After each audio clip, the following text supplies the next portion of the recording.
So Rick Nassenstein. Nassenstein. Yep. I got it. Or Rick Nasty. Yes. Whichever one you want to do. Yes. Depending on which hood you're in. Yeah. Welcome to the podcast. Thank you. I'm excited to chat with you. We've obviously just been chatting a little bit and that sort of stuff, but your business, the Naughty Dog, new to downtown Palm Harbor. Let's start there and just kind of talk about your concept, your ideas with the Naughty Dog, and see that. Okay. So the idea is kind of morphed a bit, but we bought it. It was Palm Harbor Brewery, Two Lions Winery. And so our original idea was to open up the building, which we've done. Now we have 21 taps. So we're trying to do very high-end taps that you wouldn't just get anywhere. We have wine slushies. So we started with 2, which we're done with the previous business, and we've expanded that to 6. Nice. We're going to start doing some more flavored stuff. I mean, we have some core wine ones, like a peach Bellini, sangria.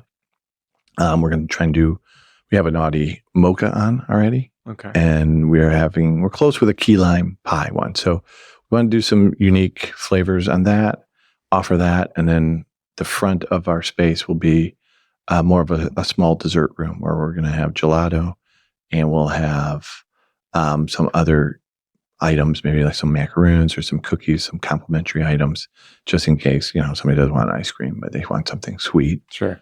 And then we'll also have a coffee machine just for those who would like to have coffee for dessert. Nice. So kind of expanding on like what the previous business was, like Palm Harbor Brewery, right? And yep. Yeah. And you're keeping the wine slushies, which I know are a big hit. Mm-hmm. So that's good. Yep. Yeah. We might expand to be a brewery again. Oh, okay. It's just the way that we're trying to get the core right, and then if we can add something like that, I would love to have 5 or 6 of our own that we're doing. Yeah. At some point, but as of right now, our first year is just going to be focused on guest taps, our slushies, and then bringing in the desserts, and then down the road, when we get approved, hopefully within 6 months, we're going to add a smash burger trailer.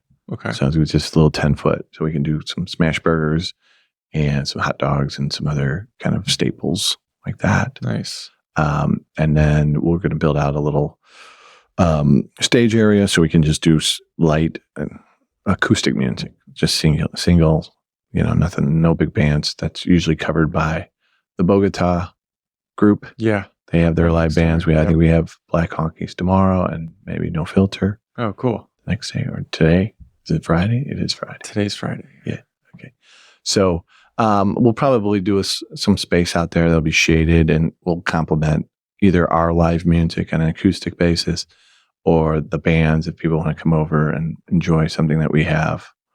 Because there's a lot of overflow there because they don't have a lot of space for some of the bigger bands that they have. So it's more of a listening area that they can enjoy our items. And so that's kind of the design for the space. We're limited with it, but we're trying to maximize the most that we can out of it. Yeah. I mean, it's location wise, it's cool, and like you said, the space it's smaller than. It's small for, a business and to try to get people in there, but you're in downtown Palm Harbor, which is great and growing, like we were just talking about. What why get into this business? Like, do you have any experience in owning a restaurant, a brewery, or anything like that before? No. So why? Because it sounded like a good challenge. So, yeah. I've done a small donut business on a farmer's market basis, which was fun. It was just a blast doing that. So that's really my only food business that I've ever done. For me, it was about, I kind of saw an opportunity with other partners that I have, that they had needs. And so I kind of recognized the building. I always saw that kind of area as being underutilized based on the design. We had prior to that, we had an Iron Oak barbecue in the Bogota spot. And then we had the the two lions. So I think just, I would drive over there and be like, wow, what a quiet spot, but what a good location to expand on. And then Bogota has come in and done some things that have added some foot traffic, certainly as a full-time restaurant, and the bands and the brunches that they do. And now if we can do something else that kind of adds another reason to come over to Georgia Avenue instead of just the Florida and Nebraska area, that, then we have another nice little place to go that might offer something a little different than the other side of the town. Yeah. Which isn't that far away. No, it's not. You can actually go to both within the same night because it's only 2 blocks away. So if you don't like one, you can go to the other. I think it's funny how we were just talking about like parking being an issue, and Dunedin, kind of the same thing. Like it always seems to be an issue in these little downtown areas. For me, I enjoy walking, right? So like when we talk about like downtown Palm Harbor, it's not very big. Yeah. So it's, you could park on one side of town and walk to the other side in a couple of minutes. Yeah. Yeah. I usually park on the backside of Naughty Dog and I just walk right over. Yeah. Go to all the other ones. Yeah. There you go. So, so let's jump into like your previous experience. So you've owned businesses before, started a business, sold businesses. How did you get started? What was the first business you got into, and how did you get started in that? Well, I started off as a CPA, and then I went into public accounting for like 5 years, and then I shifted over to a medical company and became their CFO. And then over time, I've just done various different businesses. I did the donut. I've been remodeling homes, and I did remodeling for that. I've had involvement in the medical business. I became owner of that. And then landscape company was a purchase. Very similar. I had no landscaping experience, but how hard it is, you mow a lawn. Yeah. Joking.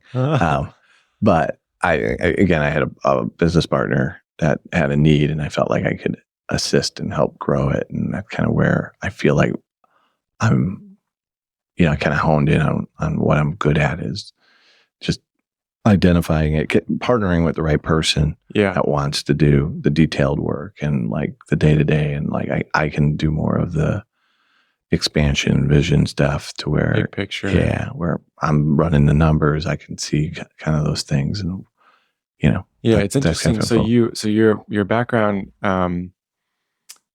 as a CPA, right? So you're analytical, you like numbers, you enjoy that side of it, but then you also have like the visionary aspect of like big picture, where is this company going? I feel like those two typically don't mix, right? It's either like big picture vision and then like the details and numbers, like I'll leave that to somebody else. Yeah. No, I did it at the beginning. And I got that experience. So I think that combined with, a lot of the people I know that are CPAs that I'm friends with, and like they're very still analytical and detailed and all that stuff. What do you think switched for you? Like, or like, is it just like, was it the first business you got into, like that medical business?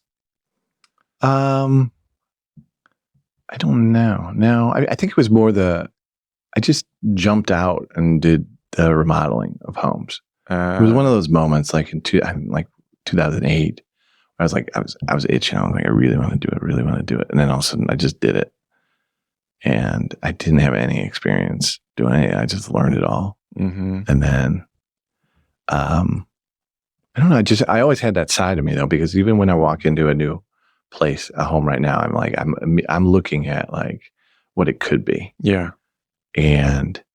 I'll look at the structural stuff and some of the basics as well, but I'm always looking at like, I'm moving stuff around and walls around and this around. So I think I always had that knack.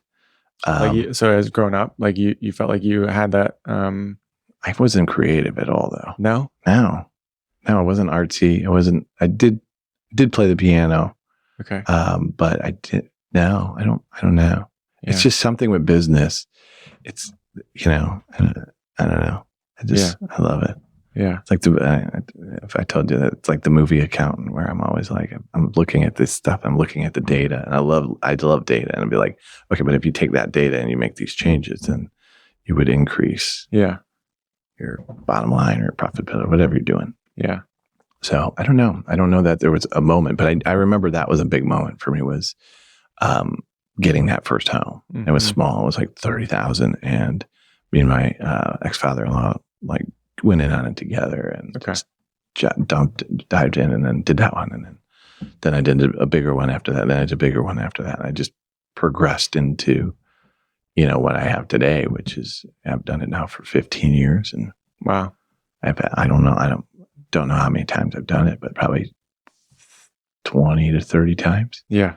So it was just that, taking that first step, and then getting into it and doing that. And then, the donut business was just, I think I told you before, that was just because I was really upset at the one guy that was doing it so wrong. And I'm like, I could do this so much better. Watch this. And then I'm like, 1 month later, here I am doing it at a different farmer's market. It was a lot of fun. I enjoyed it. But so that's another side of me, is I can get competitive in a good way. I think it drives me to I wasn't like, oh, I'm going to park my tent right next to him. I'm like, no, I'm just going to do it. I'm going to go do it somewhere else and prove that I can do it. And so I did that. And then, I don't know. Yeah. After that, I focused on medical a lot, like in the last, 2016 through 20.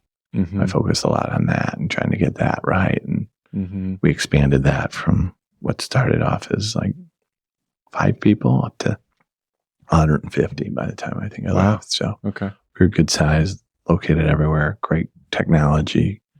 It's just, it wore its time for me. Yeah. It's like, I love the fact that I loved it, but healthcare isn't always about healthcare. And like once it started shifting from like focusing on patient care and like growing and interacting with employees all the time, it was more like, you got to hop in this meeting. You got to hop in this meeting. And it's like, enough of that. I can't do this forever. So I did as long as I could. And then I just had to step back and then focus on my new things. So. Sure. What do you think there was like when you first decided to buy that first home, was it the market, do you think, that kind of like aided and pushed you in that direction? Or like where did that itch kind of come from? Do you have any idea?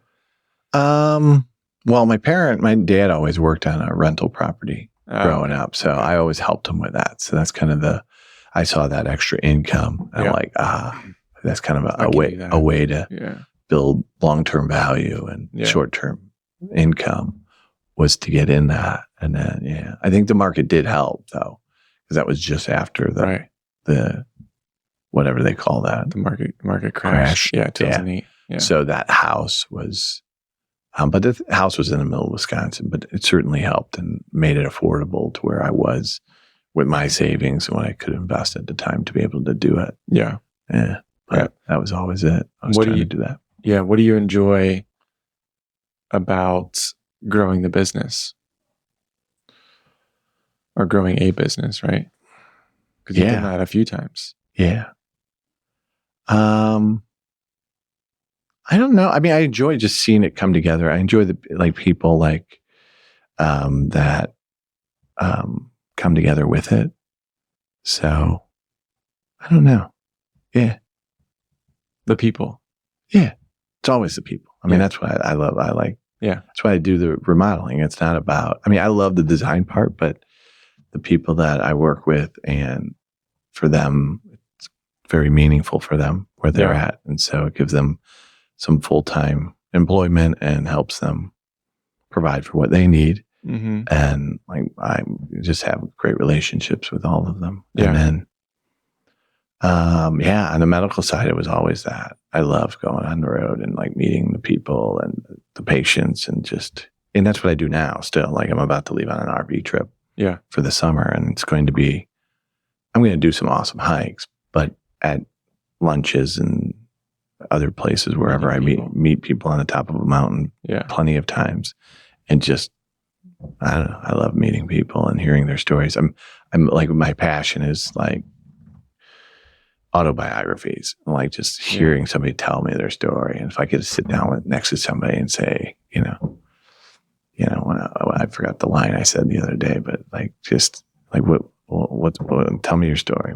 Yeah. So you enjoy connecting. Yeah. It's, and I feel like a lot of owners, a lot of small business people could benefit from that, right? Yeah. Just having that mindset of just building a relationship with your employees, which then in turn helps them build a relationship with the customer and helps your business. And absolutely. I think that was one of the conversations I had on Wednesday, where that it went in a direction where a group of people started talking because they overheard us. And then they started talking about how like they really liked working for this place, but the owner didn't get it. Like that owner, not that I won't single anybody, that owner knew how to make a pizza, but they didn't know how to like interact with other people. Yeah. Right. And so that part, I think, is when somebody feels like they're, part of something and you're doing everything you can to help them and make their job easier. Then, I was at the Pig last night. I just popped in the Arizona Pig when they were just talking about like, how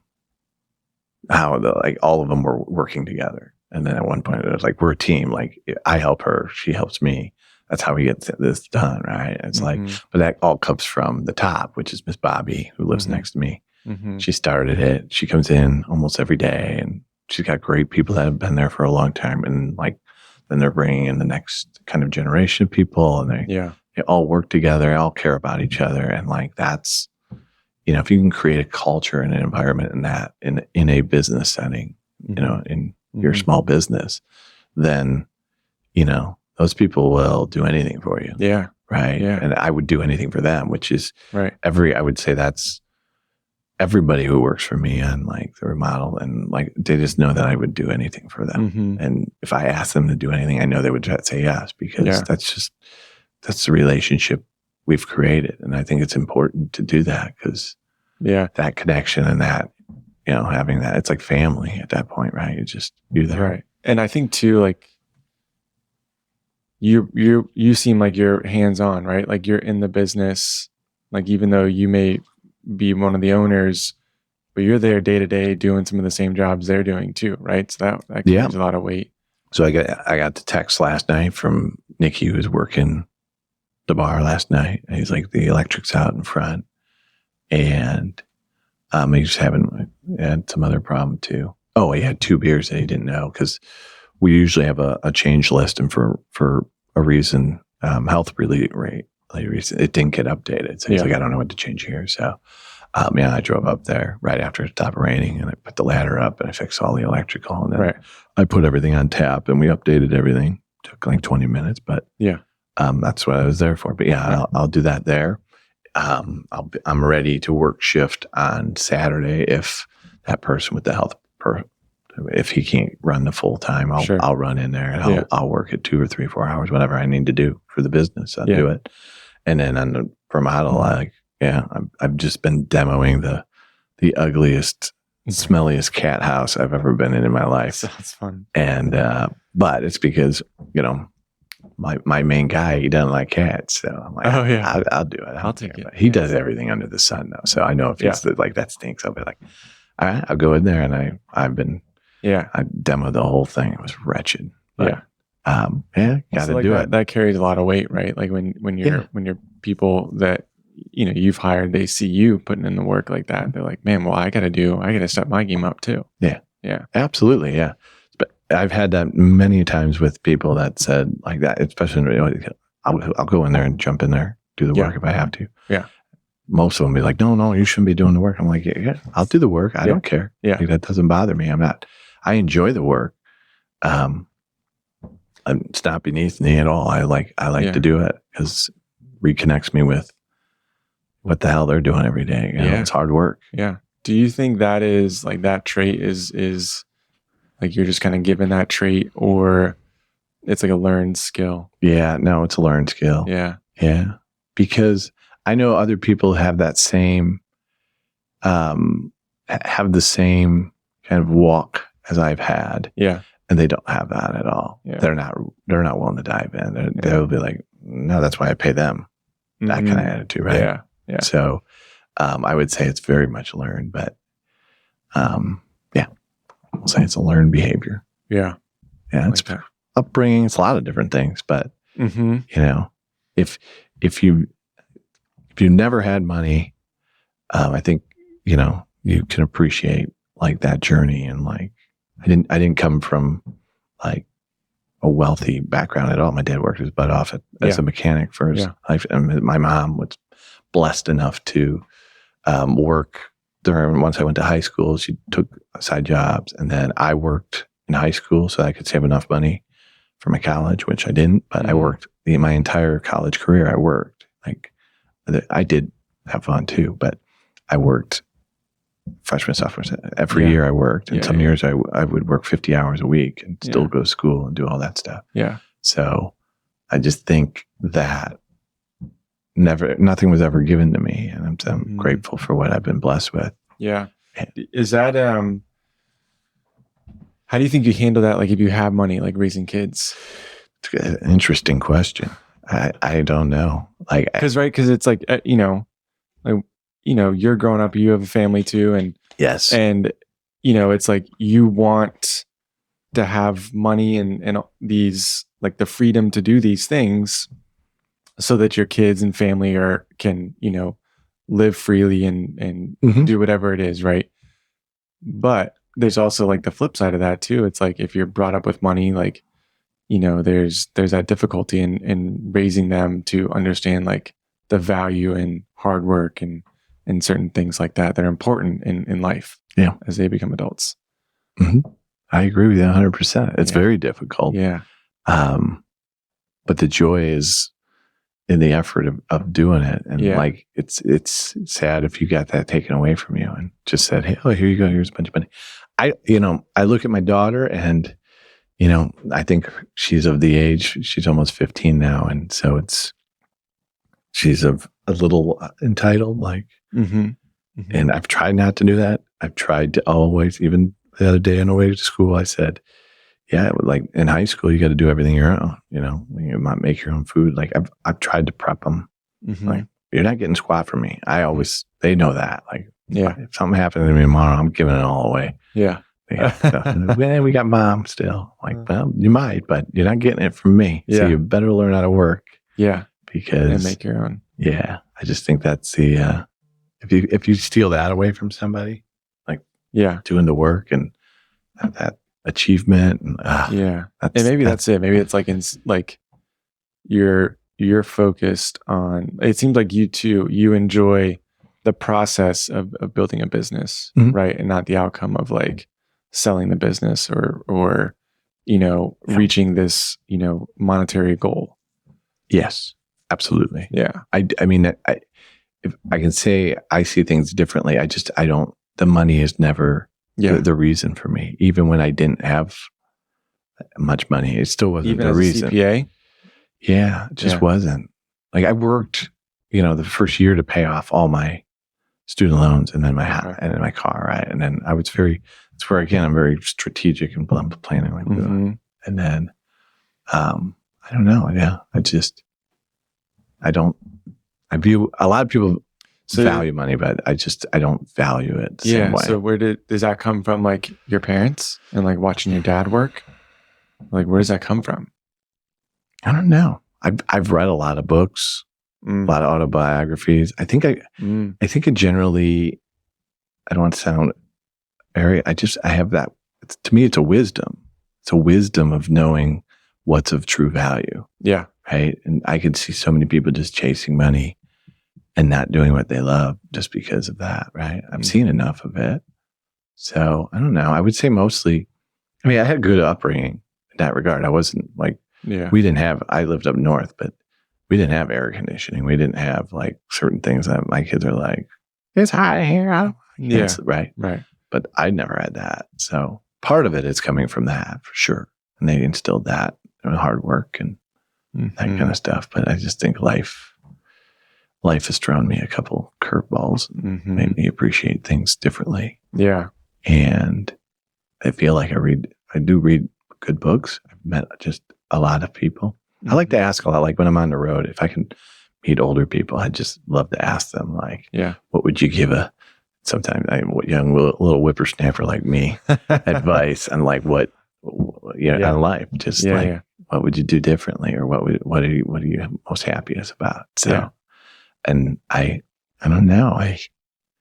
I feel like, again, the fact that I can travel and just that's how I use my time and to go meet new people and like that just further reinforces some of the stuff that I already believe. And I learned so many other new things from people, not from, I'm pretty dumb when it comes to, math, and like my daughter, she's in 8th grade, and a lot of that stuff I don't understand. Yeah. Right? So I'm not, like, from a technical standpoint, from details and technicals, I'm not very intelligent. I just feel from like human interaction. I've been blessed with a lot of good ones. Very open-minded. So I think that's one thing I've learned kind of through the podcast too, is I've really enjoyed just being able to connect with a lot of people and just have different conversations, right, about this kind of stuff. Mm-hmm. And you sent me Joe Rogan's podcast with Williamson or something. Yeah. What's his name? I can't remember. His podcast, Modern Wisdom.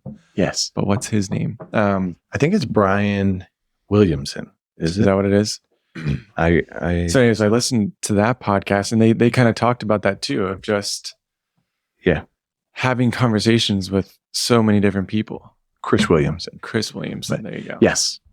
And I think Chris Williamson was, he used to be he was like a club promoter. Right? Yeah.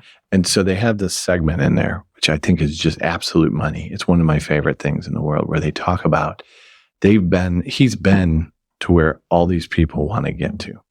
Right. Yeah. And people think that there's value in that. Yeah. But he's learned that there's not value in it. Yeah. The value in it is because it's hard to achieve, but that doesn't mean that when you get there, that it's worth the effort and all the time, because it's not. Yeah. Right. If you're faced with cancer, or you're faced with a severe head injury, or you're faced with losing my mom, like other things, it's like money doesn't really matter at that point. So that segment that they have, that where they're talking about that, it's a great segment to me, because it's like a lot of people chase being the promoter, right? The pretty girls, all these other things, because they think there's value in it. Yeah. And it's really not. Just because it's hard to get doesn't mean it's valuable. Right? Yeah. It just means it's hard to get. Right. And if you want to put the work in, go get it. But that doesn't mean you'll be any happier, or it's what you really want. Right. Because a lot of people do it just because other people are doing it. Right. That's the Insta world that we live in. But I don't think, I think that's a great segment there, which is why I love it. And I follow him a little bit. Yeah. Yeah. They've got a couple of great podcasts. Obviously they don't need a plug or anything like that. No, they don't. But like, to your point, as a podcaster, I feel like I listen to Joe Rogan a lot when he has an interesting topic. Yeah. Because I feel like the Joe Rogan I thought I knew it 15, 20 years ago, this guy is so much more knowledgeable and intelligent about so many things, because he's had so many one-on-one human interactions where he can learn directly from somebody who knows what they're talking about, or very experienced in that matter. And when you do that, like, I don't know, it just connects with you a little bit every time. And I retain a lot more from that. Yeah, for than sure. just reading. Reading. And I think you're more, we're having a conversation here. We don't have our phones on, right? So it's like you're more engaged, you're more present in these one-on-one conversations, and that sort of stuff. Even then, like listening to a podcast, right? You still, like, I listen to podcasts and I'm driving, my car around, right? Yep, I did it this morning. I took my bike out to Wall Springs and I listened to an Audible this morning. But a lot of times it's podcast, and then it's like, oh, there's a squirrel.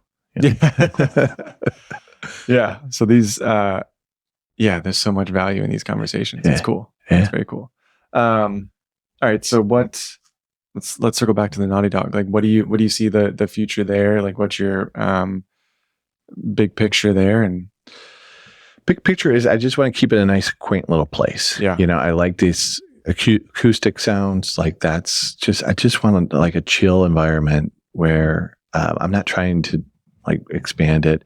I think I talked to you about doing the tree house up above. Oh yeah. Where That's cool.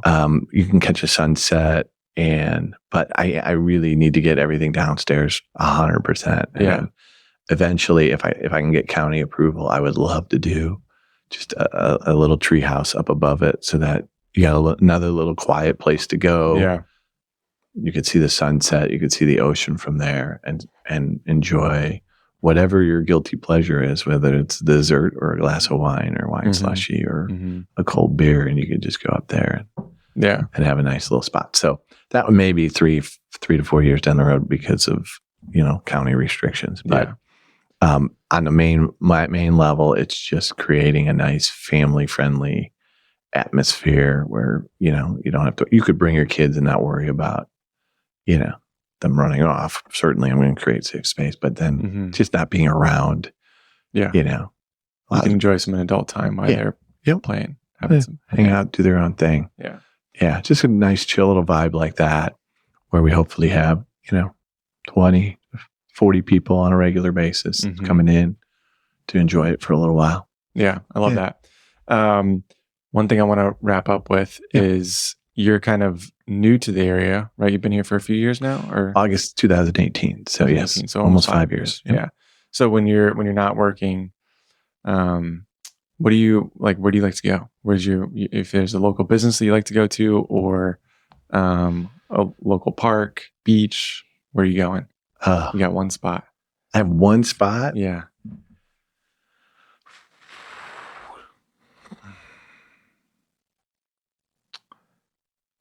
Probably Wall Springs. I love biking to Wall Springs for sure. Like that's kind of my weekly thing. At least just sitting out there. It's nice and quiet and chill. But do you go back on like the new trail, like back in there? Yeah, that's where I always end up. Yeah.